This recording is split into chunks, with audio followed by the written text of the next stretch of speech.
धन्यकाद जी, महापुरुषों जी। दास को उम्मीद है कि आप सभी संत महात्माओं ने समागम की तैयारी कर ली होगी। फिर भी दास कुछ ऐसे लिस्ट बनाए हैं जो आप जी संतों संग साझा करना चाहेगा, क्योंकि हर वर्ष हम सत्संग जाते हैं। बहुत सारे ऐसे संत जन भी होते हैं जो पहली बार समागम जा रहे होते हैं, तो उनके लिए दास ने सोचा कि एक वीडियो बनाया जाए जिससे वो समागम में जाएं और किसी प्रकार की कोई असुविधा ना हो, कोई समस्या ना हो। ऐसे सदगुरु माता जी पूरा समागम में हर चीज़ की व्यवस्था करती हैं, बहुत सारी चीज़ों की ज़रूरत नहीं पड़ती है।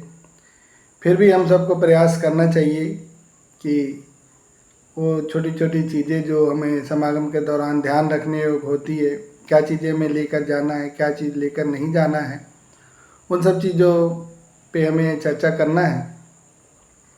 और समागम ऐसे सदगुरु माँ ने हम सबको बुलाया है, हम सबका पहला कर्तव्य है कि समागम पहुँचें और सदगुरु माँ का दर्शन करें, क्योंकि साल भर में ये अवसर आता है और ये अवसर के लिए हमने पूरी साल तैयारी करते हैं। आप संजन भी तैयारी कर रहे होंगे, तो सदगुरु के चरणों में हम सबको चलना है, बढ़ चढ़ के हिस्सा लेनी है। तो दास चाहेगा कि जो भी नए संजन हैं तो वीडियो को पॉज करें और एक पेन और पेपर अपने पास रखें, जो उनको समझ में आए कि हाँ ये चीज़ें हम बोल रहे थे, तो उसे नोट डाउन कर लें। तो दास छोटी छोटी चीज़ें आप जी संतों संग साझा करेगा। जैसे हम सब जान रहे हैं कि इस बार का समागम 16, 17, 18 नवंबर को है और इसके बाद गुरुवंदना का 19 नवंबर को कार्यक्रम है, तो उसी हिसाब से हमें सब चीज़ें लेकर चलनी है। तो दास जो लिस्ट बनाया है उसके अनुसार सबसे पहले हम जो चीज़ अपने पास रखेंगे वो है हमारा टिकट। उम्मीद है आप सभी संजन टिकट करवा लिए होंगे, यदि नहीं करवाए होंगे तो कई स्पेशल गाड़ियाँ अभी इस सीज़न में चल रही है, तो आप IRCTC के वेबसाइट पे चेक करके उन ट्रेनों में भी अपना टिकट करा सकते हैं, क्योंकि अभी दशहरा का समय है, कई पूजा स्पेशल गाड़ियाँ चली हैं। तो आप देखेंगे तो संभावना है कि टिकट मिल जाएगी। यदि अभी तक आप टिकट नहीं करवाए हैं तो पहले आप टिकट रखिए। दूसरा चीज़ है कि अपने पास माया उतनी ही रखें जितनी ज़रूरत हो। तो माया कहाँ कहाँ ज़रूरत पड़ती है, तो माया सबसे पहले हमें जाने आने के दौरान जो रास्ते के खर्च होते हैं उसके लिए ज़रूरत पड़ती है। साथ साथ जब हम समागम पहुँचते हैं तो वहाँ सेवा के लिए ज़रूरत पड़ती है माया की। पब्लिकेशन में जाएंगे वहाँ ज़रूरत पड़ेगी माया की। कैंटीन में यदि जाएंगे तो वहाँ ज़रूरत पड़ेगी। तो सेवा के लिए माया की आवश्यकता है, तो माया बहुत मिनिमम रखें जितना में आपका काम चल जाए, और वो माया ज़रूर रखें जो सेवा के लिए आपने निकाल के रखी, उसको भी लेके जाना है। और वहाँ जाके सबसे पहला काम वो अपनी रसीदें कटवा लेनी है सेवा वाली, क्योंकि नहीं तो फिर यदि ज़्यादा माया लेके जाते हैं तो उसको क्लॉक रूम में रखवाना पड़ता है, क्योंकि वहाँ क्लॉक रूम की भी सुविधा होती है। यदि ज़्यादा माया आपके पास है तो सबसे पहले जाके जो भी कीमती वस्तु है उसको क्लॉक रूम में रखवाएं। तो इसके बाद जब भी हम ट्रेन में यात्रा करते हैं या समागम ग्राउंड में हम हैं तो हमें अपनी ID ज़रूर अपने पास रखनी है। जो भी आधार हो उसको रख लें, या किसी संस्था में आप जो नौकरी कर रहे होते हैं उसकी ID रख लें, क्योंकि आजकल टिकट सब ऑनलाइन हो रही हैं। तो रास्ते में यदि ID की जहाँ ज़रूरत पड़े तो आप ID दिखा सकते हैं। इसके बाद एक चीज़ बहुत ज़रूरी चीज़ें होती है, ऐसे सदगुरु के जो वचन हैं हम सब जानते हैं, चरणामृत से बढ़कर कोई औषधि नहीं होती है। लेकिन जो एक रेगुलर मेडिसिन हम इस्तेमाल करते हैं, चाहे वो शुगर की हो, BP की हो, इस प्रकार की जो गोलियां होती हैं उसे अवॉइड ना करें, उसे ज़रूर रख लें, क्योंकि मेडिसिन जो ले रहे होते हैं रेगुलर लेनी चाहिए। समागम के दौरान भी लीजिए, ऐसे सदगुरु माता जी कृपा करती हैं, किसी प्रकार की समस्या नहीं आती। फिर भी प्रिकॉशन के लिए अपनी मेडिसिन अपने पास रखें। इसके बाद जो ज़रूरी चीज़ें होती है वो होता है गर्म कपड़ा, क्योंकि जब हम समागम जाते हैं तो उस समय देखते हैं मौसम बहुत ठंड का होता है, तो गर्म कपड़ा ज़रूर रख लें। साथ साथ गर्म जो भी बिस्तरे होते हैं, बेडिंग होते हैं, उसको भी रखें, क्योंकि वहाँ 4 दिन 5 दिन रहना होता है, तो अपनी बिस्तर को ज़रूर लेके चले, बेडिंग लेके चले। साथ साथ एक चीज़ ये देखना है हमें कि हम समागम में सदगुरु के दर्शनों को जाते हैं, सदगुरु की नज़र हम पे पड़ती है, हम सदगुरु की नमस्कारी के लिए जब जाते हैं सदगुरु की नज़र हमारे ऊपर पड़ती है। तो हमारा ये प्रयास होना चाहिए कि खूब साफ़ सुथरे कपड़े लेकर चलें, और जो भी कपड़े हो बहुत करीने से हो। साथ साथ ये ध्यान रखना है हम सभी को कि कपड़े मर्यादित हो, अमर्यादित किसी प्रकार का कोई कपड़ा हमें लेके नहीं चलना मर्यादित। जबकि मिशन ने वस्त्रों पे किसी प्रकार का प्रतिबंध नहीं रखा है, लेकिन फिर भी हमें ये प्रयास करना है कि सदगुरु के समक्ष हम जब जाएं, क्योंकि सदगुरु हमारा मालिक है, दुनिया का मालिक है। तो जब अपने मालिक के पास जा रहे हैं तो मालिक के सामने एकदम बहुत ही करीने से जाना है। सदगुरु की नज़र हम पे पड़ेगी, और सदगुरु के जो मुखारबिंद से जो तेज निकलती है वो हमारे ऊपर आती है, तो हमें बहुत एकदम फिट होके जाना है सदगुरु के सामने। तो कपड़े बहुत करीने से साफ़ सुथरे करके अपना रख ले, कपड़े में किसी प्रकार गंदगी ना हो, एकदम धुलाई करके जो भी कपड़े हैं आपके आयरन करके रखें, क्योंकि संतों के दर्शन करने हैं, समागम का आनंद लेना है। ये हमारा वार्षिक त्यौहार है, तो खूब तैयारी से चलनी है। आगे जो नॉर्मल सुबह वाली चीज़ें होती है, ब्रश, कोलगेट, थोड़ा सा साबुन, ये लेके रखें। और साबुन इसलिए नहीं रखें कि वहाँ जाके नहाना है, रोज़ नहीं नहानी है वहाँ, क्योंकि सैटरडे संडे का जो समागम होता है वो काफ़ी भीड़ हो जाता है, तो उस दिन नहाने को अवॉइड करें। अपना नॉर्मल हाथ मुँह धो के ही अपना काम चला लें, क्योंकि यदि नहाना है तो ऐसे समय जाएं जब सेवा दल बता रहे होते हैं कि भाई आप दिन में आएँ, तो उस समय जाएँ नहाने के लिए। नहाने को अवॉइड करें, अपना ऐसे ही काम चला लें, अपना मुँह हाथ धो लें, क्योंकि पानी की भी समस्या होती है, बहुत ज़्यादा भीड़ होती है। तो ये सब चीज़ों का ध्यान रखें। आगे जैसे जो पहली बार जो महात्मा जा रहे हैं, बहनें जा रहे हैं, जो बच्चे जा रहे हैं, उनके लिए एक नेम स्लिप बना लें। जैसे कोई बुजुर्ग महात्मा है, कोई बहनें हैं जो पहली बार जा रहे हैं, तो उस नेम स्लिप में उनका नाम, मोबाइल नंबर जिससे कभी संपर्क किया जा सके, साथ साथ किस टेंट में आप रुके हैं, टेंट का नंबर, किस क्षेत्र से आप आए हैं वो डाल दें, ग्राउंड नंबर कौन सा है उसको डाल दें। ये सब चीज़ें यदि उनके पास होगी ना, तो कई बार क्या होते हैं ना, महात्मा भटक जाते हैं, कभी दूसरे पार्क में चले गए, दूसरे ग्राउंड में चले गए।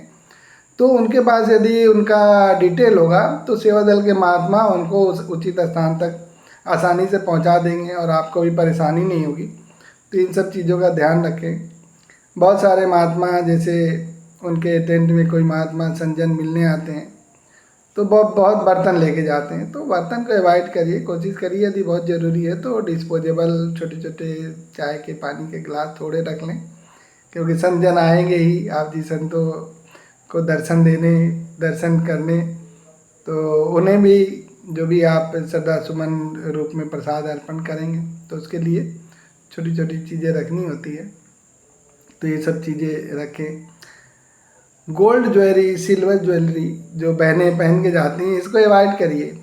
वहाँ हम सदगुरु के दर्शनों को जा रहे हैं, समागम के लिए जा रहे हैं, तो ज्वेलरी आप यदि महंगे पहन के जाएंगे तो आपका ध्यान सत्संग के तरफ कम, अपने ज्वेलरी की तरफ ज़्यादा रहेगी, तो ज्वेलरी लेके न जाएं। आगे ध्यान रखें कि जो भी सेवा दल के महात्मा वहाँ डिसिप्लिन बनाए हैं, जिस ढंग से चीज़ें बनाई गई है उसका पूरा पालन करें, क्योंकि जब डिसिप्लिन का पालन करेंगे तो समागम का आनंद आप ले पाएंगे। डिसिप्लिन यदि तोड़ रहे हैं तो जहाँ दूसरों के लिए भी समस्या बनेंगी, अपने के लिए भी समस्या बनेगी। तो जो भी वहाँ का डिसिप्लिन बनाया गया है, जो सेवा दल जो रूट दे रहे होंगे आपको जाने के लिए, सेम उसी रूट पे चलना है। वो सेवा दल के जो भी चीज़ें हैं उसको माननी है।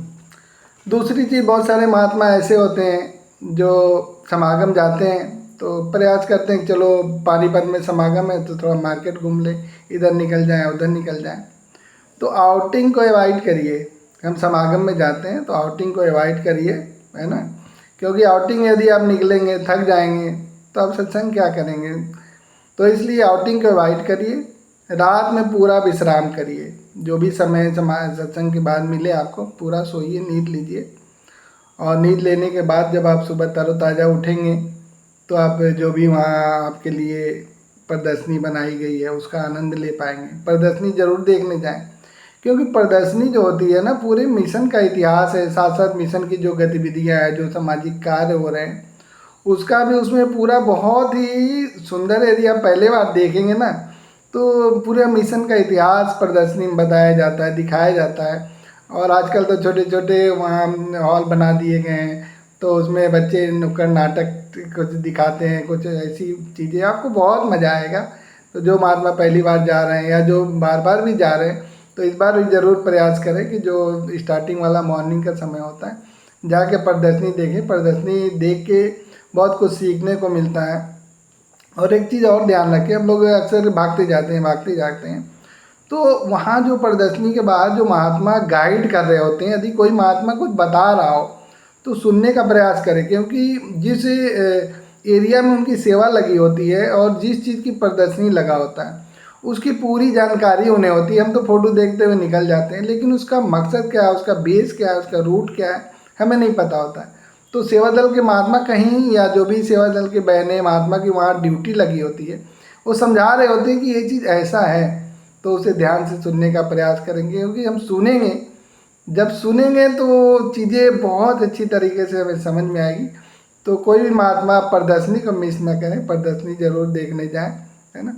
और साथ साथ पब्लिकेशन की जो स्टॉल लगती है वहाँ जाएं, वहाँ हमारे मिशन की बहुत किताबें बहुत ही मिनिमम रेट में, बहुत दास ने देखा है बाज़ार में और दुनिया में और भी संस्थाओं में जितने महंगे किताबें मिलती है उससे बहुत ही कम दामों में मिशन का साहित्य उपलब्ध है।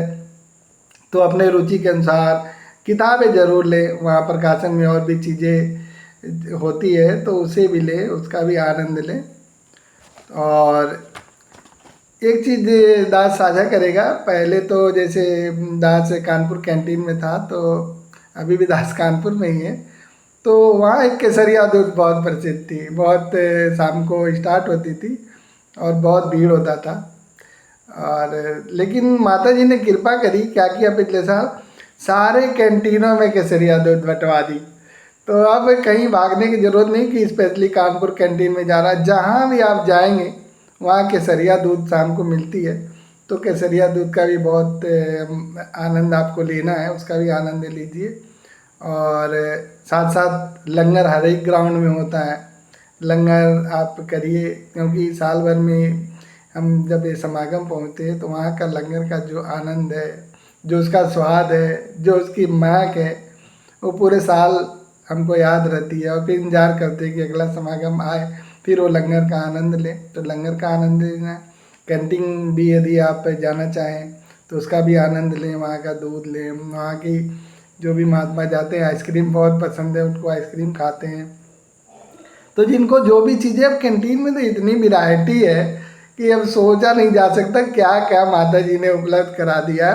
कोई ये नहीं बोल सकता कि ये चीज़ नहीं मिलता। माता जी ने कैंटीन में इतनी वैरायटी दे दी है कि मतलब बाज़ार में क्या मिलेगा ये सब चीज़, और भी वो एकदम मिनिमम कॉस्ट पे। तो कैंटीन का भी आनंद लेना है। एक चीज़ और दास साझा करना चाहेगा कि इस साल जो अभी तक की हम लोग की मासिक पत्रिका थी, जो भी सब्सक्रिप्शन था, चाहे लाइफ टाइम का था या जो भी था, लगभग दास जहाँ तक सुना है कि सारी सब्सक्रिप्शन समाप्त हो रही है। तो नई सदस्यता के लिए अपनी जो भी पत्रिकाएं आप लेते हैं, संत निकाय, हस्ती दुनिया, जो भी पत्रिका आप लेते हैं उसकी सदस्यता जरूर फिर से करवा लें।